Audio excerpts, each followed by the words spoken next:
Hi everyone, we're here in LA at Universal Studios for the first ever hands-on gameplay event for Jurassic World Evolution. My name's Ed, I'm part of the community team here at Frontier Developments, and I'm joined today by lead designer Andy Fletcher and executive producer Rich Newbold. So obviously, like I said, we came all the way out to LA for this. It's been a really, really special event. We've been working on Jurassic World Evolution for quite a long time now. And today, we've been finally able to show the game off to people outside of Frontier. So how has that felt for you guys who've been working on it for so long? It's been amazing. We're really proud and excited to be working on this game, and it's been amazing just to see people's response to it after seeing the gameplay for the first time. Yeah, it's been fantastic. The feedback's been really positive. You know, the game is what people wanted and more. So, you know, it's just so good seeing that reaction after so long working on it and not being able to talk about it. Yeah, so yeah, it's great to finally actually be able to share some of the details with people. So for this video, we thought we would show off the gameplay demo that we've been showing to people behind the scenes. So we've been showing the press and content creators some of the features and a bit of a sort of slice of the Jurassic World Evolution gameplay. So I suppose why don't we just jump into the game right away and show people what it's all about. So Rich, I think you can set this up. Where are we in the Jurassic World? So you're part of the Hammond Foundation. They're entrusting you with the 5 islands that Las Cinco Muertes. And the first island you get given is Isla Matanceros, which is like a little starter island. This park is a bit built up to begin with, just to allow us to demo. We've already got, I mean, you can't make a Jurassic game without dinosaurs. It's kind of like the key thing. So in our park we've got a couple of brachiosaurs already in place. You know, the key thing is the dinosaurs. So we have a dinosaur ready in the Hammond Creation Lab just to show you what we've been working on. So we've been putting a lot of attention and detail into the dinosaurs to make sure that these dinosaurs are the best dinosaurs you've ever seen in a video game. We put a lot of work into how they look, how they move, how they sound, and how they behave. It's one of the key things for us to make a game that's just amazing to look at. Yeah, so there's our Ceratosaurus. She seems fairly happy there, munching down on the meat. So I think in addition to the dinosaurs, there's a load of structured objectives that you can do in the game too. So I'm going to complete this active contract, what we call a contract here. So we've got a science contract active here to perform an expedition for at least 1 herbivore fossil. Now, contracts are jobs that you undertake for one of the 3 divisions in the game. So we've got science, entertainment, and security. And this is for science, so this will improve my standing with that division, and that will lead to further unlocks and further consequences later down the line. So I'm going to head to my expedition center and look at the expedition map. It shows me all the dig sites I've got available around the world. So one part of the game that we're putting a lot of detail into is the authenticity of the game.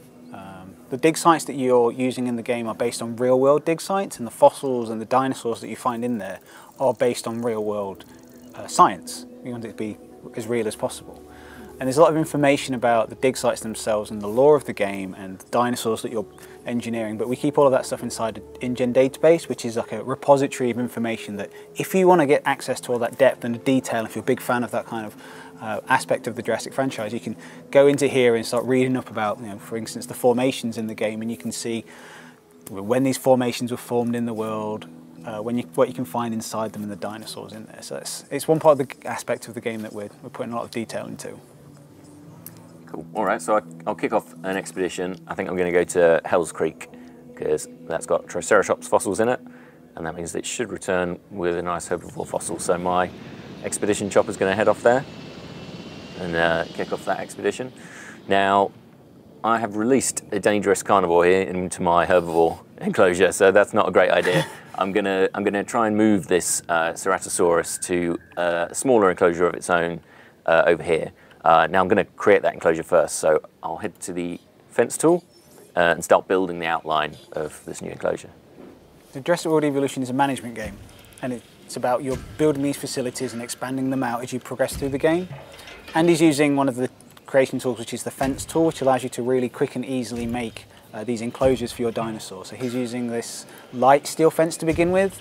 As you progress through the game, you get access to sturdier fences and then electrified fences, just to make sure that the new dinosaurs that you're engineering are really, make sure that you're kept inside the enclosure, because they're not inside, that's when the running and the screaming happens. So it's the key thing of the game is to make sure that your dinosaurs are kept away from your guests. Cool, so I've got a basic fenced enclosure there. Now I need to make this more of a home for the Ceratosaurus, so I'm going to put some water in. So it's got a water source that it can drink from. So if I head to the landscape tools, I can really easily create a quick water source for it to drink from, keep it quenched. And then if I go to the nature brush, I can add forest, and this will make it feel more at home in its habitat. So different dinosaurs have different kind of habitat needs, and I'm going to put those in to make it feel more at home. I can also, while I'm in here, I can also adjust the slope around the enclosure, so I can raise, lower, flatten, smooth terrain, which is kind of cool from an aesthetic point of view. You see the fence actually conforms to any terrain edits that I make.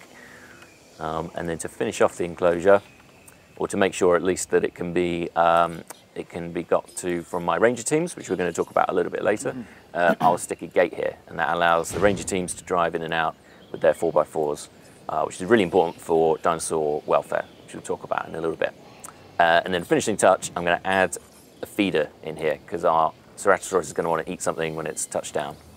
So I don't know if you covered that there, but this the fences that you're placing down, they look kind of they don't look like they're going to be particularly strong against some of those larger dinosaurs. Are these things that you can upgrade and get more? So you need to make sure that the fences that you're placing are appropriate for the dinosaurs you're trying to keep behind them, so that the smaller herbivores, you can get away with a light steel fence. But as you say, the bigger dinosaurs, the ones with more teeth, you know, you want to make sure that they're kept in. So you want to make sure that your fences are as strong as possible.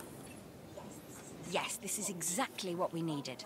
Well done completing that contract. So I've now boosted my science reputation by completing a contract, because my expedition chopper came back, and that's unlocked something for me to hit. I've got an interesting opportunity for you to consider. It will allow us to work together to create life. Pure life. If you've been listening to Dr. Malcolm, then you know how important this is to us, and to me. All right, so this is the head of the science division offering me a mission, which is a multi-stage series of objectives which take longer than the contracts to do, but they have greater rewards and more sort of narrative depth to them. So I'm going to start this mission and see what's involved. I knew you were my kind of person. Inquisitive, driven, and I knew you couldn't resist this opportunity. So let's get started. Together, we can create a more authentic version of our dinosaurs. That means a complete genome. And I think you are up to the challenge. Don't disappoint. Okay, so the first part of this mission is to acquire 50% of the Triceratops genome. So in order to do that, I'm going to head to my fossil center. It's where all my dig site finds get delivered. And see here, I've got a very high quality amber fossil, which will give me Triceratops DNA. So when I've extracted this DNA, I should have enough to complete this section of the mission. So another option there as well to sell? So you can sell them just to gain money, and that will, yeah, so there's kind of a trade-off there, is you can focus just on the dinosaurs or use fossil dig finds for short-term financial gain. And one part of the game that we're really focused on is not just making sure that the dinosaurs are the best dinosaurs you've ever seen, but the environments that they inhabit are amazing as well. So we put a lot of care into the building systems as well as the islands themselves. So each island has a lot of work and attention being done to make sure it looks amazing as it can be, and we put work into a weather system as well. So as you're playing through the game, there's different weather events that might happen, things like light rain or heavy rain. Some of the later islands have more extreme weather events, so there's a lot for you to do there. These things aren't just aesthetics things though. The tropical storms that might hit you later on have a gameplay aspect. They might come and knock your fences out. They might come and take out your power station. So there's things for you to be worrying about as you're managing not just these dangerous dinosaurs in your facility, but things that might cause them to escape. Now we need to incubate, hatch, and house our dinosaur. Then we will know if our efforts will have been worth it. Okay, cool. So my fossil was extracted, and that meant I've got enough of a Triceratops genome to incubate a Triceratops dinosaur egg. So if I go to my Ham Creation Lab, I can see all the available genomes I have. I've only got a few here. Obviously, this is just the start of the game. But one of those is my newly available Triceratops. So I'm going to incubate that right now for this mission. So this is going to be my herbivore enclosure. I've got 2 big herbivores here, got another one on the way. So I'm going to make sure that this Ceratosaurus is not around when all those herbivores are roaming, because yeah, he's quite a dangerous animal. So in order to move him to my new enclosure, I'm going to head to my ACU center, and this is where I can give commands to my ACU chopper teams. So if I head over here and click on the Ceratosaurus, they will start flying off and they will try and tranquilize him so that he can be safely transported. Now, a really, really nice element of Jurassic World Evolution is that although I can manage these vehicles from far, I can also click on them if I want to and take direct control. So I can interject whenever I've asked them to do something and try and do it myself.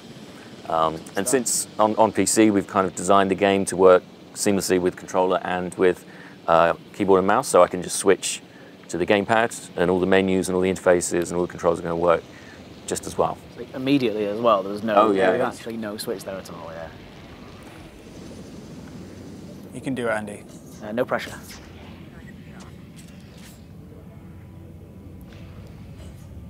Nice. Yay. So we really wanted the dinosaurs to behave and move in realistic ways, just the way they look and the way they move, the way they fall when you tranquilize them.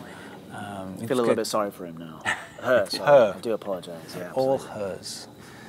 All right, well, she's safely tranquilized. Now I need to transport. So transportation is also now at the ACU center. Now, a really quick way to go between buildings is to switch to the schematic view, the map of the island. And this shows me the whole island area I've got. And I can really quickly see my dinosaurs, my vehicles, state of my buildings. It's really, really useful for quickly accessing buildings. And here I'm going to get in touch with the transport team and ask them to transport this Ceratosaurus from its current enclosure into the new one that I built.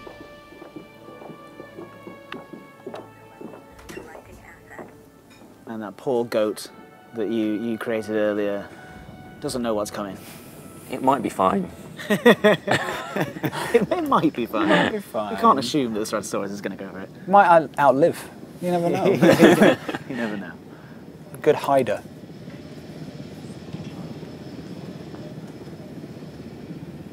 There she goes. Can you name the dinosaurs as well? Yeah, you can name the buildings in the game and the dinosaurs themselves if you want. If you just want to have that personal connection with the animals. I'm not sure why you'd want to get a personal connection with a carnivore, but the option's there for you. Each to their own. Yeah. Okay, well, she's on her way. So now I can safely release my new Triceratops into the herbivore enclosure.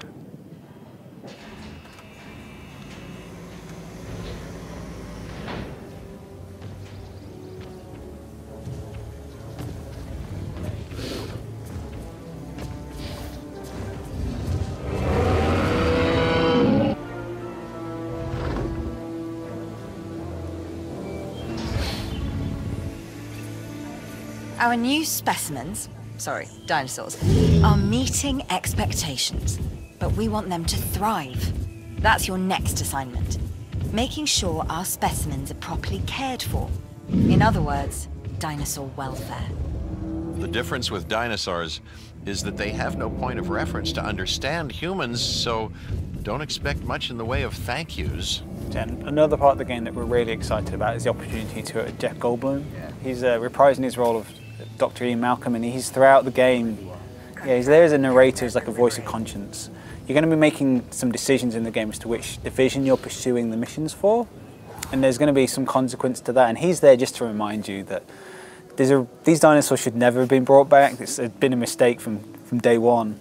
And that there's going to be a consequence to some of these decisions, and you just can't keep some things like that in your enclosed, and they will always find a way to escape, or something will find a way to just go wrong. And he's always there just to keep reminding you of that fact. It's just such an amazing thing as a developer to work with someone like him in one of our games. Cool. All right. Well, this next stage of the mission is all about, as the head of science said, dinosaur welfare. So it wants me to build a ranger station. So I need to make a bit of space here because my island is Just adding less space. Adding. So what you need to do before you build, when you start expanding your park, you need to kind of clear the ground so that you've got space to build on. So I'm just clearing some forestry here. And this is costing you money to do so. This is costing me money, so I've got to build up the funds before I can really expand and make a huge island park. So yeah, you might need to flatten the terrain as well if it's rough and uneven, which is another factor.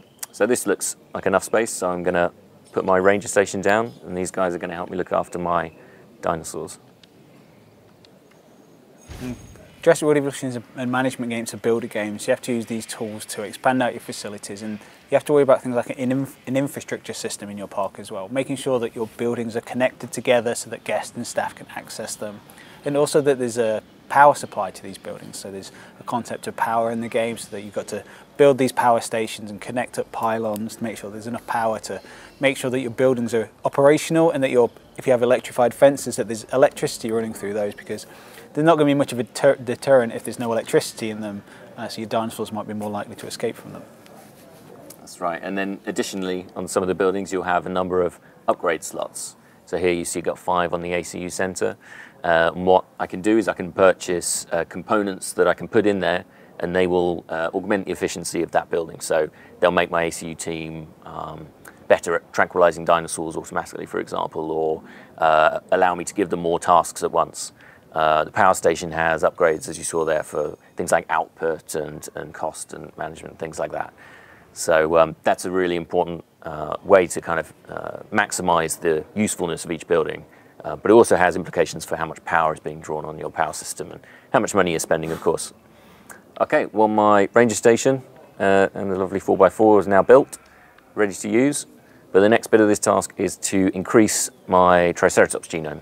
So I'm going to go back to the fossil center, find another Triceratops fossil, and extract. And that should create a more pure strain Triceratops genome for me to satisfy the science division with.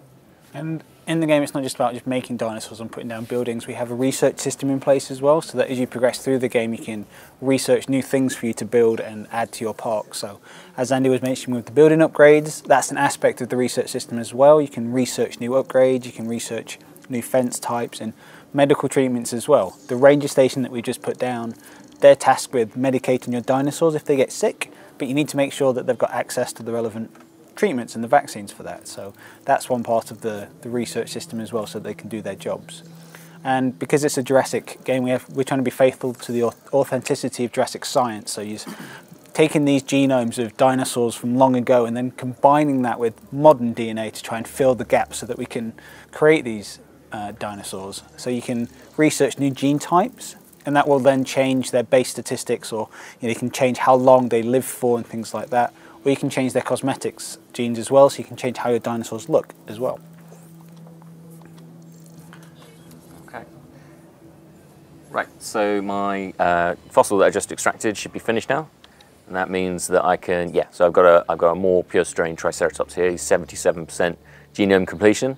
I'll incubate him, but just before I do that, I'm going to modify his genome and show you the genetic modification options. So along the top there, that's a representation of the genetic sequence, and in there's a number of gaps. So each of the gaps is currently filled by tree frog DNA, and that's not doing a whole lot for my dinosaurs' traits and stats. So I can switch out this one, for example, for a toughness gene from a different animal, and that will make it more defensively capable. So should it get into fights, it's going to, with other dinosaurs, it could more likely survive if I add more of these kinds of genes.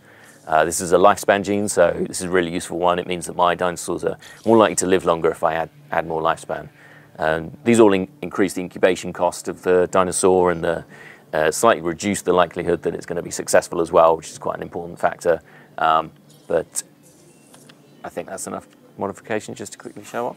And I'll incubate that dino, and that should be, once this research is complete, the last step in the mission. But the game is not just about dinosaurs and the dinosaur welfare. We're at Frontier, where we've got a history of making management games and park builders, so you have to worry about your guest needs as well, making sure that they're as happy as they can be. We have multiple buildings, ones for like operation type stuff like the ranger station, buildings for your dinosaurs and buildings for your guests. So you need to make sure there's fast food restaurants in there to make sure that they get enough food. And then you can adjust the things that they're selling and the prices that they're selling and that, so that you can make profit. So you need to make sure that your parks are maximizing the amount of profit, because that's how you get access to expanding out your park, new buildings, new dinosaurs. So there's a lot of different things for you to be managing in the game or worrying about, and just making sure that everything's running as efficiently as possible. And a lot of these things feed back into a thing that we call the island rating, which is like a measurement of how successful you're being on your current island. And that all then feeds back into a progression system with the 5 islands that you've been tasked with. So this is on Isla Matanceros, the first island. If you prove yourself with this island, they're going to give you another one, and then another one. And these islands aren't just the same again, they're going to have different challenges and different aspects to them to really challenge you. So some might be quite a small area, so you have to be quite efficient in how you're building in that area, so a bit of a challenge. Some might have really extreme weather effects that are quite frequent, so you're going to have to deal with a lot of storms and that taking out some of your facilities, or power outages. There's just going to be a lot of things for you to worry about. But as you progress through those islands, you're going to get access to new research, new fossils, new buildings, new dinosaurs. And then you can always go back. So if you're on Island 4, for instance, you get access to a new dinosaur, you can go back to Matanceros and put that dinosaur in that island to improve the rating of that island, which then opens up more things for you to play with. So this is just a glimpse of what's on offer in Jurassic World Evolution. We're really proud of them. You know, our Ceratosaurus is nice and happy now, about to have dinner. Or maybe not. They seem to be getting away with it. Oh, that goat is far too brave. So thank you guys for that amazing gameplay demo. It really does look absolutely amazing. And it's not that long before people can play Jurassic World Evolution themselves, because the game comes out on June the 12th, 2018, which really isn't that long away. It's very, very exciting stuff. So follow us on Twitter at JW_Evolution. Find us on Facebook and subscribe to this YouTube channel for all of the latest Jurassic World Evolution news. Thanks again, and we'll see you soon.